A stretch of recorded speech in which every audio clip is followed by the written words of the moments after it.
ગુજરાત અને રાજસ્થાનની સરહદે રાજસ્થાનની સાચોર પોલીસની રેડ પાડવામાં આવી। ગેરકાયદે ચાલતું લકી ડ્રોનું આખું આયોજન પકડાયું છે। બનાસ તારા મિત્ર મંડળ તરફથી લકી ડ્રો અહીંયા યોજાયો હતો। ડ્રોના એજન્ટ પાસેથી ટિકિટ જમા કરાવવામાં આવી હતી। લકી ડ્રોમાં છેતરપિંડીનો ભોગ બનનારા લોકો ફરિયાદ કરે તેવી અપીલ પણ કરવામાં આવી। ઇનામની આશાએ આવેલા એજન્ટ અને ટિકિટ ખરીદનારા રજડી પડ્યા, ત્યારે ખરીદેલી ટિકિટો રઝળતી જોવા મળી।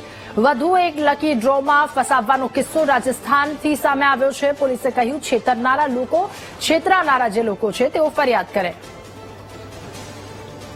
અને લકી ડ્રોનું આયોજન રાખ્યું હતું નાની વિરોલ, ત્યાં અમે ડ્રોનું આયોજન રાખેલું હતું। ત્યાં અમે આયા હતા કૂપન જમા કરાવવા। જમા કરાઈ શું છે? કૂપન તો જમા કરાવી, પૈસા જમા કરાયા, પણ ડ્રો હતો ગેરકાયદેસર ડ્રો રાખવામાં આવ્યો હતો અને પોલીસ દ્વારા રાજસ્થાન પોલીસ દ્વારા રેડ પાડવામાં આવી હતી। એટલે કોઈ ડ્રો પાસે રાતે ખોલવા આવ્યો નહીં। શું કહેશો આયોજકોને? શું માનતા? આયોજકોને હવે એટલું કહેવા માંગુ કે આ જે કૂપનો લીધી છે હવે હમણાં 399 કૂપન હશે, તો એમને હવે આ કૂપનના પૈસા પાછા આપો, નકે આ ડ્રો ખોલવાનું ચાલુ કરો।